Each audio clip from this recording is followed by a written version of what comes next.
प्यारे विद्यार्थियों, आज हम सीखेंगे त्रिकोणमितीय अनुपातों की सारणी को किस प्रकार से हम बनाते हैं। तो देखिए, एक आपके पास ये एक फॉर्मेट दिया गया है जिसमें कोण और अनुपात आपको दिए गए हैं। ये त्रिकोणमितीय अनुपात है, sine theta, cos theta, tan theta, cot theta, sec theta, cosec theta. और यहाँ पर कोण है 0 degree, 30 degree, 45 degree, 60 degree, 90 degree.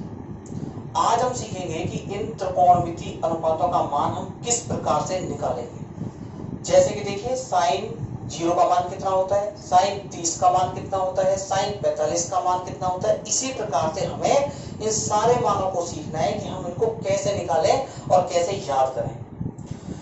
तो देखिए, शुरू करते हैं। सबसे पहले साइन के मान निकालेंगे हम। तो हमारा पहला स्टेप होगा, नंबर 1 स्टेप। पहले स्टेप में क्या करना है आपको, 0 से स्टार्ट करना है। 0, फिर 1, फिर 2, फिर 3 और फिर 4 आपको लिखना है। देखिए, आपके पास कितने मान हैं, 1, 2, 3, 4, 5। 5 ही अंक हो गए। 1, 2, 3, 4, 5, यानी 0 से शुरू करके आपको 4 तक अंक लिखने हैं।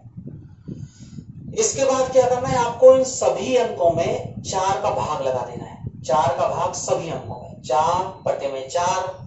इसके बाद यहां भी बटे में 4 और यहां भी बटे में 4। 4 का भाग लगाने के बाद आपको इनका वर्गमूल निकालना है। वर्गमूल के लिए आप चिन्ह लगाओगे अंडर रूट वाला। इसके ऊपर भी, सभी के ऊपर आप अंडर रूट का चिन्ह लगाओगे। ये हमने सभी के ऊपर रूट का चिन्ह लगा दिया। अब देखिए, जैसे ही हम इसकी वैल्यू निकालेंगे तो वो जो वैल्यू निकल के आएगी वो आपके किसके मान होंगे, साइन के। तो देखिए, पहले वैल्यू हमारी कितनी आएगी, अगर हम 0 में 4 का भाग देंगे, हमें मालूम है कि 0 में किसी भी संख्या का भाग देने पे 0 ही आता है। तो यहां पर हमारे पास कितना गया, 0 और ये अंडर रूट। इसके बाद 1 में 4 का भाग जाएगा नहीं। आप ऐसा करो, ये 0 का साथ में वर्गमूल भी निकाल लो। देखिए, 4 का भाग 0 में दिया, 0 आ गया, और 0 का वर्गमूल कितना होता है, 0 होता है। आगे चलते हैं। 1 में 4 का भाग जाएगा नहीं, इसीलिए दोनों का अलग अलग मान निकालेंगे, दोनों का अलग अलग रूट निकालेंगे। 1 का वर्गमूल 1 ही होगा और 4 का वर्गमूल कितना होता है, 2। 2 दूनी 4। आगे चलिए, ये कट जाएंगे आपस में, 2 1 कम 2 और 2 दूनी 4। तो देखिए, ऊपर तो 1 है, नीचे 2 है। 1 का वर्गमूल 1 ही होता है और 2 का वर्गमूल पूरा पूरा नहीं आता है, इसलिए हम इसको रूट में रखेंगे। तो ये हमारे पास आएगा अंडर रूट 2। इसके बाद देखिए, ये भी आपस में नहीं कटेंगे, 3 में 4 का भाग नहीं जाएगा, इसलिए आप क्या करोगे, 3 का अंडर रूट पूरा पूरा नहीं आता है, इसलिए इसको हम रूट में लिखेंगे। और 4 का वर्गमूल कितना होता है, 2। ये आपस में कट जाएंगे। कितनी बार कटेंगे, 1 बार, और 1 का रूट कितना होता है, 1। तो देखिए, जैसे ही हमने इनका वर्गमूल निकाला तो हमारे पास जो भी मान आए, ये सभी मान साइन के आ गए। तो इनको क्रम से हम यहाँ पे सारणी में अंकित कर लेते हैं।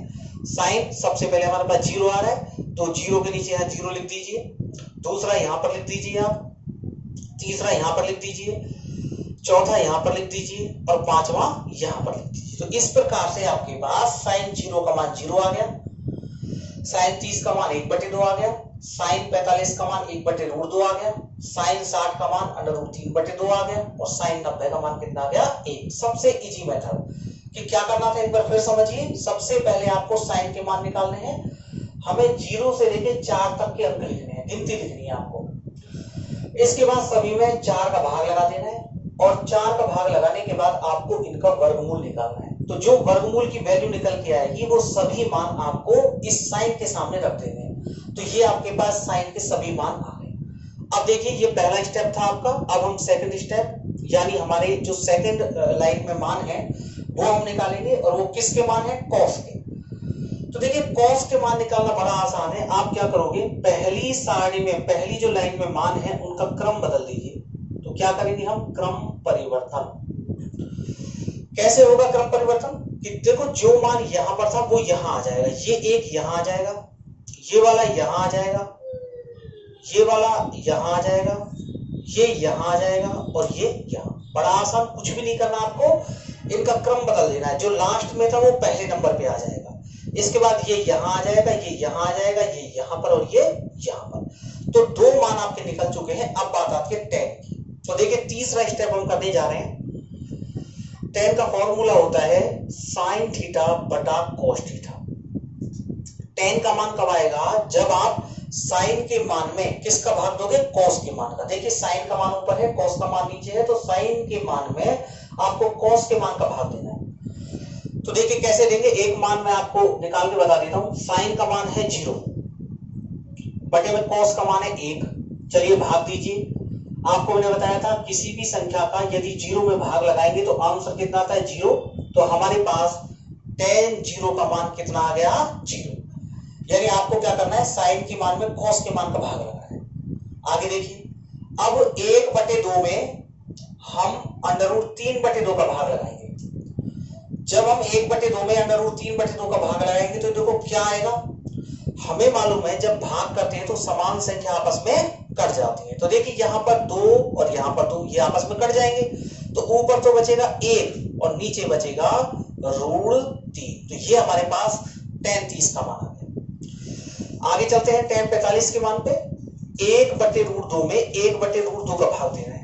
मैंने आपको बताया भाग में समान संख्या कट जाती है और ये दोनों ही समान है। 1/√2 1/√2 से कट जाएगा और वैल्यू हमारे पास कितनी आ जाएगी? 1, जो कि हमारे पास tan 45 का मान होगा। आगे देखिए tan 60 का मान निकालेंगे तो √3/2 में 1/2 का भाग लगाएंगे।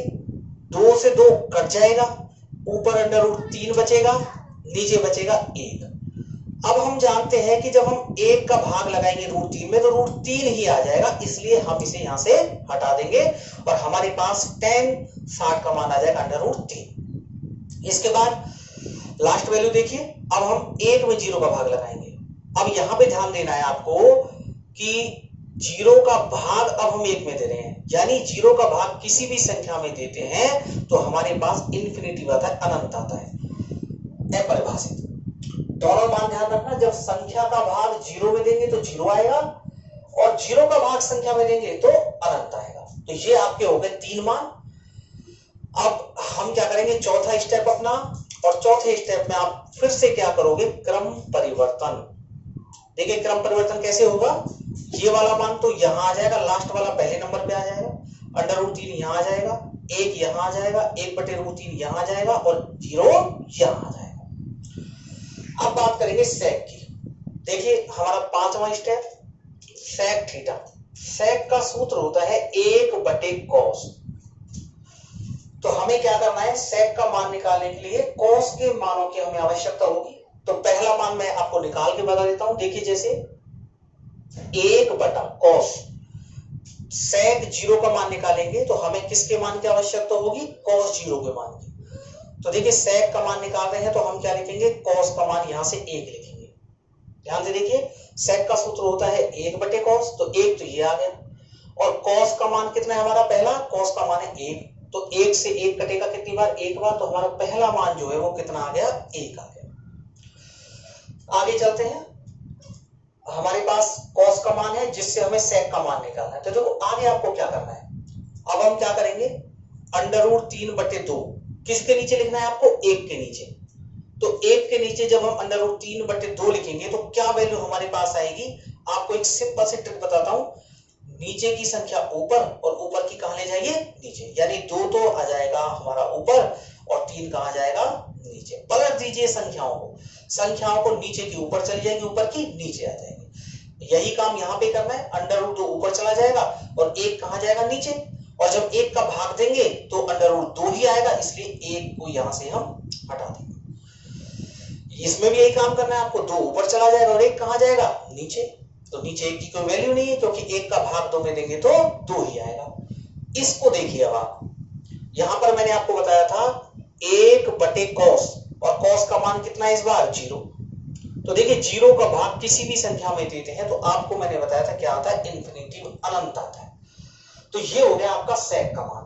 इसके बाद cosec का मान। अब आप फिर से क्रम बदल दीजिए तो ये आपका लास्ट आंसर आ जाएगा। क्रम परिवर्तन।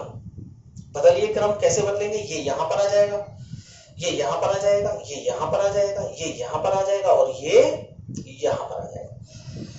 तो इस प्रकार प्रकार से हमें त्रिकोणमितीय अनुपातों की सारणी बनानी है और इस सारणी का उपयोग हम अपनी क्लास 10th की 3 प्रश्नावलियों में करेंगे। बहुत इंपॉर्टेंट है आपके लिए, प्रश्नावली 6, प्रश्नावली 7 और प्रश्नावली 8 में।